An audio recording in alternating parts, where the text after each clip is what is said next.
Thank you all for being here. Mr. Secretary, formerly Mr. Governor.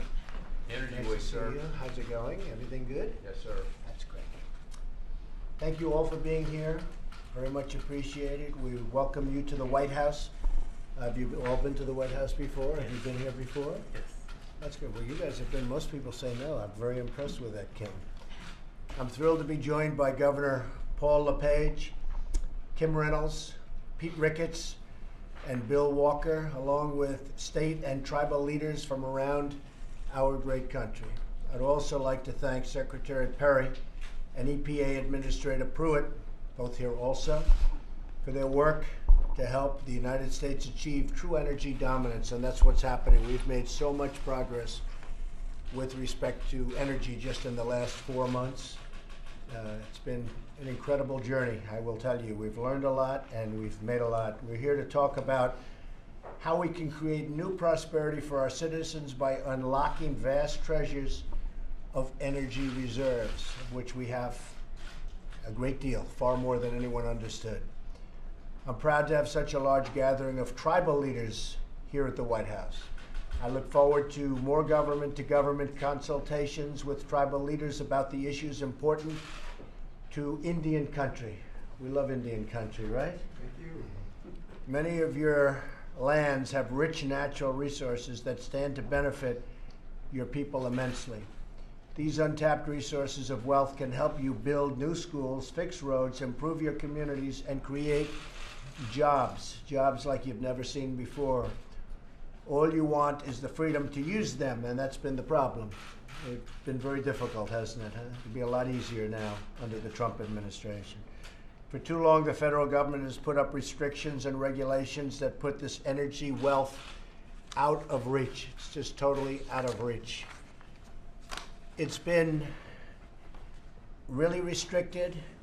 The development itself has been restricted, and vast amounts of deposits of coal and other resources have been taken out of your hands, and we're going to have that changed. We're going to put it back in your hands. These infringements on tribal sovereignty are deeply unfair to Native Americans and Native American communities who are being denied access to the energy and wealth that they have on their own lands.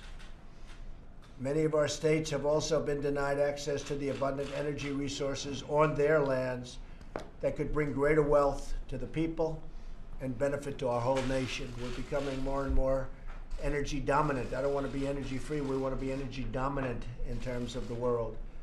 From my first day in office, we've taken swift action to lift the crushing restrictions on American energy.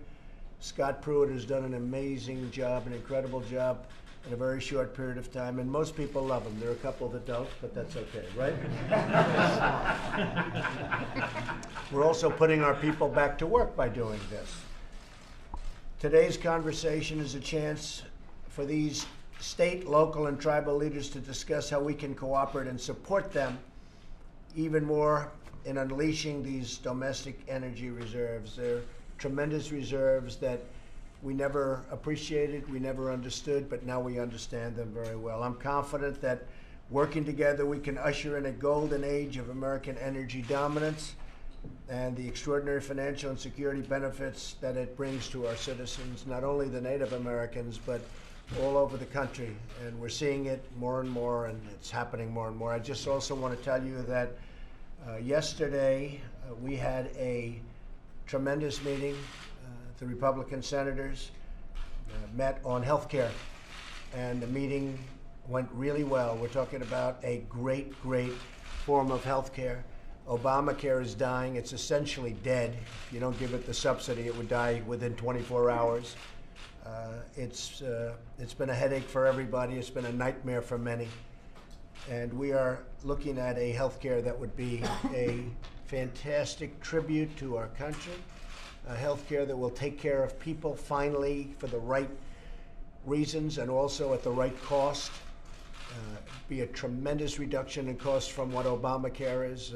Yesterday in Alaska, a great state, they had it was announced a 216% increase. So we have a plan that if we get it approved, it's very tough. Every state is different, every senator is different, but I have to tell you, The Republican senators had a really impressive meeting yesterday at the White House. We had close to 50 of them. We have 52. We need almost all of them. That's never easy. But we had essentially 50 show up to the meeting, and the other 2 are on our side. I think we're going to get at least very close, and I think we're going to get it over the line. There was a great, great feeling in that room yesterday.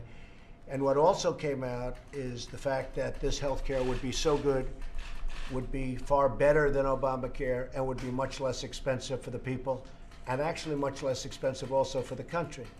So those are a lot of good factors. So we'll see what happens. We're working very hard. We've given ourselves a little bit more time to make it perfect. That's what we want to do. I think this has a chance to be a great health care at a reasonable cost. People can save a lot of money. We get rid of the mandates. We get rid of so much. Got rid of a lot of the taxes. All of the bad parts of Obamacare are gone. Essentially, it's a repeal and replace. And I look forward to working with the Republican senators over a short period of time. I know Rick is very excited about the health care that we're talking about. Actually, having these governors sitting around the table is a great example of it. And one of the things that I know Kim and Paul, they'd like to be able to put health care into place that they help write and their citizens help write, because I know these, I don't know Bill that well, but my bet is he's the same. You give him the authority to take care of their citizens, they can have more people covered and do it at less cost. Yeah. I'm quite confident. Well, we're sending a lot of it back to the states where it belongs, and this will be something really special if we can get it done. Always tough. It's probably the toughest subject from the standpoint of approval, because every state is different. Every state has different needs. We have a tremendous opioid problem, and some states are more affected by that than others. But overall, I have to tell you, this will be a tremendous plan. It will really, you're going to have a lot of very, very happy people in this country if we can get it done. So we're working very hard on health care, and I think we're going to have a great answer, and hopefully we're going to have it soon. And we will keep you informed. Thank you all very much. Thank you. Mr. President, can you talk about the Medicaid cuts in the health care bill? It's going to be great. This will be great for everybody. Why do you say if? Do you think I hope that this will get across the finish? I always say it. I always say it. Mr. President, yesterday Governor Kerry said that he doesn't know if you still believe in climate change, or think it's a hoax. You can answer that. Thank you all very much.